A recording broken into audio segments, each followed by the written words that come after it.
Keswick Sports Church has been meeting on a site in Convention Avenue, Portstewart, since 1914. Meets every year without fail for the month of July.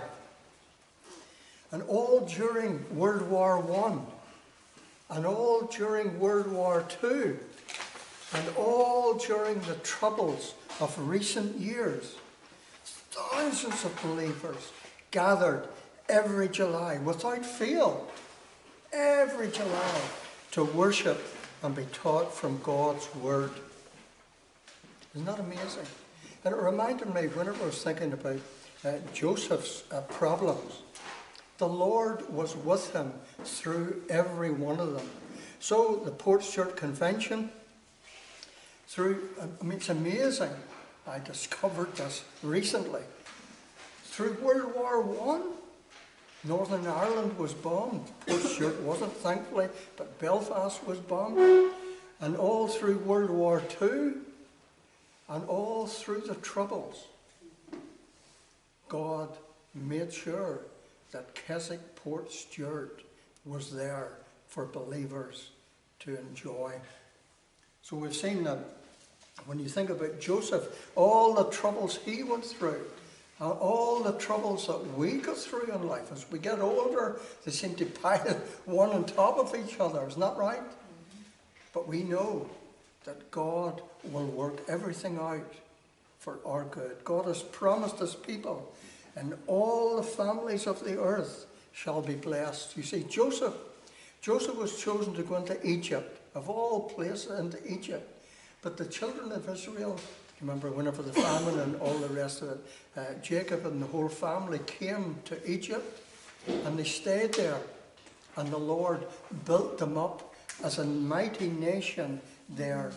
And we read in Hosea 1 and 10, yet the number of the children of Israel shall be like the sand of the sea, which cannot be measured. And after Joseph was long gone in Egypt, God then raised up Moses, his servant, to eventually lead the children of Israel out of Egypt into the promised land. So we wonder, what was all this for? That's what it was all for. God's will for his people was accomplished. Notice, first of all, Joseph was sent on a mission. Verse 12 of our passage. Now, his brothers went to pasture their father's flock near Shechem. And Israel said to Joseph, are not your brothers pasturing in the flock at Shechem? Come, I will send you to them. And he said to him, here I am. So he said to him, go now, see if it is well with your brothers and with the flock, and bring me word. Now, the outstanding point here is that although Jacob, Joseph's father, was naively unaware of any danger, it's staggering, really, but he was naive about sending Joseph away, because although Joseph's brothers increasingly hated Joseph, Jacob, his father, apparently was naively unaware of it. He didn't see it. Now, the text tells us nothing about what Joseph felt about his brother's attitude to him. The text is silent, but he must have been a little nervous about going to see his brother so far away at Shechem. We read in verse 14 so he said to him, go now, see it is well with your brothers and with the flock. Bring me word. So he sent him to the valley, from the valley of Hebron, to come to Shechem. Now, once again, we made the point last time that Joseph's first loyalty was to his father. Whatever Jacob asked of Joseph, it was done. He asked him to travel these 50 miles up to Shechem, yes? Asked him to travel that, to see his 10 brothers who hated him increasingly. And what did Joseph say to his dad? Here I am. You ask, I will do it. Joseph responded obediently, without question. It's interesting, whenever the Lord puts in our mind to do something, we always think to ourselves, now, am I able to do this? And we forget the fact that God is, if God asks us to do something, He'll give us the wherewithal to be able to do it, whatever that amounts to. So Joseph travels the 50 miles from Hebron to Shechem, which raises one or two questions. Shechem, 50 miles away. It was a long way. Remember, the flocks of sheep would have been huge. Jacob was a very wealthy man, and it took 10 brothers to look after this large flock. We're not told the size, but it must have been huge. Why travel 50 miles to Shechem? You know, that Hebron was a valley rich in what was needed. So why? And it makes you wonder, the text doesn't tell us, of course, but it makes you wonder, was there something going on with the brothers and the flock? Now, they also went to Shechem, which of course immediately sparks one or two questions. Because Shechem was the place where Simeon and Levi, the two brothers, had slaughtered all the men in Shechem because of a crime committed against their sister, Dinah, Jacob's only daughter. They slaughtered all the men. The text says they slaughtered all the men in Shechem. Where do the brothers go to pasture their sheep? Shechem. Why would they do that? Now, again, we can only read what the text tells us. But if you were to travel 50 miles with a huge flock of sheep, yes, you'd be a wee bit edgy when you got there. You'd be tired. All you want to do is put your head in a pillow and go to sleep. So whenever Joseph finally arrived, the brothers wouldn't have been in very good form. They would have been shattered, yes. Plus they were in a place that must have been dangerous, because this was only been a few years ago. It wasn't that long a time. The people, we all have long memories for certain things. Jacob, after the brothers had gone for some time, Jacob is now concerned for them. And we wonder, what was his concern? He knew they went to Shechem. He knew what had happened in Shechem, that we're told, Genesis 34 and 30, Jacob says to his sons, "You have brought trouble on me." This was because of the slaughter at Shechem. But Jacob says to Joseph, "Go now," in verse 14, "and see if it is well with your brothers." So you sort of think about that. Is he concerned for the brothers' welfare? They're in Shechem. Do you see what we're getting at here? Now, whenever we send missionaries out, like Bush, been sent out by London City Mission, they would have considered carefully where you were being sent to, yes? Particularly in Northern Ireland, during the years that you visited there, it would have been in the 80s, 1980s. It would have been a very dangerous time. So the mission would have said to you, well, we're going to send you to Northern Ireland. A lot of churches there want to hear about the mission. So whenever you got to Belfast, you would have been advised, well, there are certain churches you can't really go to because of the area that they're in. Do you see? You would have been advised not to go to certain churches. It reminds me of, we've been praying for a young man in Cowdenbeath who has been sent to Pakistan. He's a young man in his middle 20s.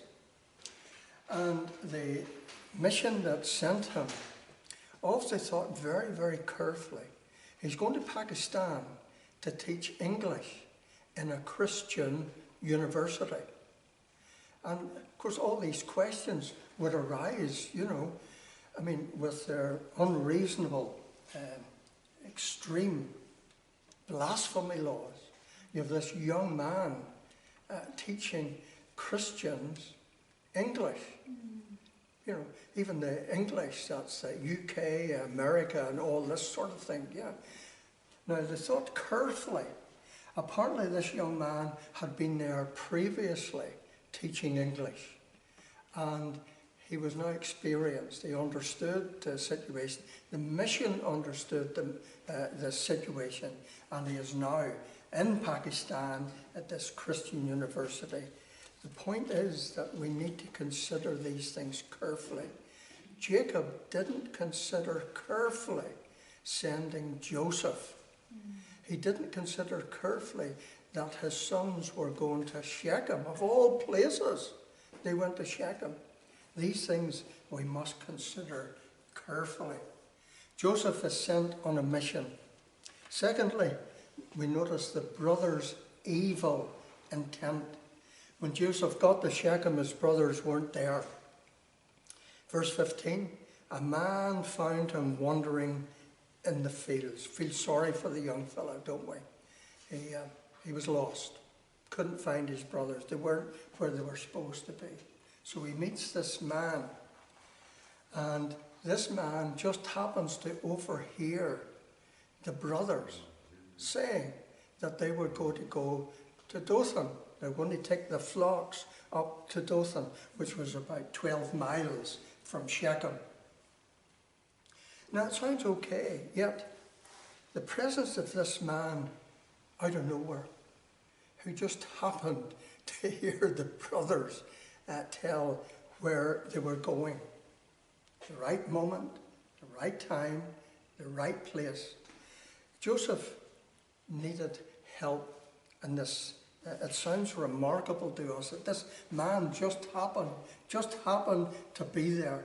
Now, the text doesn't even hint that it was angelic, but it certainly does lead us to believe that this man was sent by God himself to direct Joseph. We have no problem with, again, as we look through the Joseph story, that the Lord was there at every instant. So he was there at Shechem whenever Joseph got lost and didn't know what to do. This man suddenly appeared, and he just happened to know where the brothers were going to. We read in verse 18, when they finally got to Dothan, verse 18, they, the brothers, saw him from afar, and before he came near to them, they conspired against him to kill him. Surprisingly, Reuben, the eldest of the brothers, protected him. He stood up for him, which was unusual because he hadn't up to this time come forward in Joseph's protection. Reuben, the eldest brother, knew that he must finally show some backbone for his father's sake, because we know that Joseph was the favourite of the father. So being the eldest, if he went back without Joseph, who was going to get the blame? Reuben, the eldest. So he set out to try and protect Joseph. So in verse 23 we read, so when Joseph came to his brothers, they stripped him of his robe, the robe of many colours that he wore, and they took him and threw him into the pit. The intention of the brothers was to do him evil. They wanted him dead. They wanted him out of the road. He incensed them because he was his dad's favourite, and he was this dreamer. He came out. You remember the last time we looked carefully at the dreams.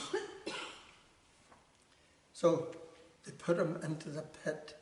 In verse 25, they sat down to eat, and looking up, a caravan of Ishmaelites came from Gilead with their camels bearing gum and balm and myrrh on their way to carry it down to Egypt. What the evil brothers did that day left an indelible stain on their lives. 22 years later, the brothers would say in Genesis 42 and 21, we saw the distress of his soul when he begged us and we did not listen.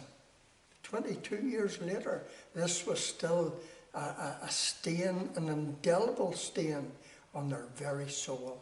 They remembered it. Joseph's cries didn't move his brothers' hearts in that pit in Dothan, but his cries never left their conscience. You see, we must learn to deal with our problems there and then. If we do commit a sin, which we do every day, sadly, we must deal with it, because every sin has its consequences. Now we know Jesus is promising will forgive whatever sin. He will forgive it. But we have to ask sincerely, really mean it. We have to deal with the problems in our life. Lifting up the mat and brushing underneath the mat and leaving it, it will only fester. We must deal with our problem. And as we know the end from the beginning of Joseph's story, we know of God's providential care through all those years. In our passage today, people would see a lot of instances here of luck. It was very lucky, wasn't it? And chance played its game here. Nonsense. There's no such thing as luck or chance. See, people would argue that these things just happen. Yes?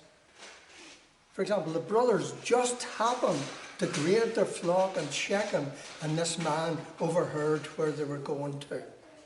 Joseph just happened to wander in the field in Shechem, and he just happened to meet this man. It was lucky, wasn't it? It just these things just happened. And the man overheard his brothers. And it just happened that whenever they were all there at Dothan, what happened? This caravan came going to Egypt. It just happened. And Reuben just happened to be away when Judah decided to kill him. It wasn't luck. This is obviously, clearly, the hand of God on the life of Joseph. And that's the hand of God in our life. Whenever you think back of incidents that have happened to you, and at the time you wondered, I'm not going to get out of this. This is me finished. And here you are, years later, thinking about that incident. And you can see, can't you, the hand of God in your life. Nothing just happens. There's no such thing as luck or chance. Joseph sent on a mission, the brothers' evil intent, and finally, the evil cover-up. Verse 26, then Judah came to his brothers, what profit is it if we kill our brother and conceal his blood? Come, let us sell him to the Ishmaelites, and let not our hand be upon him, for he is our brother, our flesh. What a strange, callous attitude.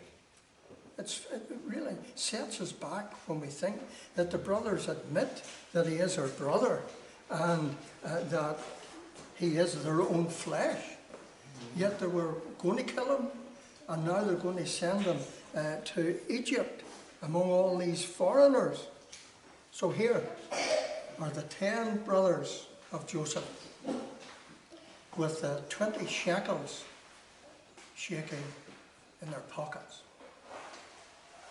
And we read in verse 32, and they sent the robe of colours, many colours, and brought it to their father and said, this we have found. Please identify whether it is your son's robe or not. And he identified it and said, it is my son's robe. A fierce animal has devoured him. Joseph is without a doubt torn to pieces. Then Jacob tore his garments and put on sackcloth on his loins, and he mourned for his son for many days. Now, we could argue that Jacob had brought all this upon himself. He couldn't see that his sons were increasingly against his favourite Joseph, because he was the favourite, and this robe, and then the dreams. But Jacob didn't see it. It's puzzling that he didn't see it. But you see, Jacob had a background of cover-up. You remember whenever, let me read from Genesis 27. Rebecca, that was Jacob's mother, took the best garments of Esau, that was Jacob's elder brother, which were with her in the house, and put them on Jacob, her younger son. And the skins of the young goat she put in his hands, and on the smooth part of his neck. And she put the delicious food on the bread, which she had prepared, into the hands of her son Jacob, the youngest son. But Isaac, his father, was going to give him the eldest brother's blessing. But he wasn't the eldest brother. It was a scheme. It was a cover-up. So he went to his father and said, "My father," this is Jacob to Isaac, and he said to him, "Here I am. Who are you, my son?" And Jacob said to his father, "I am Esau, your firstborn." Now you see the point, that here Jacob, with his 10 sons in front of him, and they're saying, "This is the coat that proves that your son Joseph has been killed by wild animals." You see, it's come back to roost in the life. Jacob hadn't dealt with the great sin of receiving the eldest blessing. And here, all those years later, it's come home to roost. He hadn't dealt with it. Here is an old man being deceived. You see, we all sin. And I was reading through Jesus' reaction to the woman caught in adultery. And we read here, the scribes and the Pharisees brought a woman who had been caught in adultery. Let him who is without sin among you be the first to throw a stone at her. But when they heard it, they went away. And Jesus was left alone with the woman standing before him. Jesus said to her, "Woman, has no one condemned you?" She said, "No one, Lord." And Jesus said, "Neither do I condemn you. Go, and from now on, sin no more." Isn't that wonderful? The compassion of our Lord Jesus. You see, as we said to the children, if we would just sincerely confess our sins, Jesus will forgive them. He will. He's promised. He has promised that he would turn nobody away. Can you imagine anything more wonderful? This woman caught in the act of adultery. It's interesting, we'll not go into it, but the man is silent in all this, of course. But the woman had to bear the humiliation publicly. But she was saved that day from the law. She was saved from her sin, and she was given the chance of a new start in life. Jesus said, "Neither do I condemn you. Go and sin no more." Joseph sent on a mission. The brother's evil intent and the evil cover-up. See, the problem, friends, and we all know it, is once we tell a lie, we have to tell another lie to keep that first lie. And then we have to tell another lie, yes? Like the brothers, all those 22 years, they had to keep that lie going, that they know that Joseph had been killed. This was his coat. So in our lives, friends, sin left unchallenged and unconfessed leads to us accepting whatever sin is prompted in our lives by Satan himself. So we must deal with the first sin. If we don't, then other sins automatically come up and we accept them. Proverbs 28:13, "Whoever conceals his transgressions will not prosper, but he who confesses and forsakes them will obtain mercy." Wonderful, wonderful. Let's complete our time together.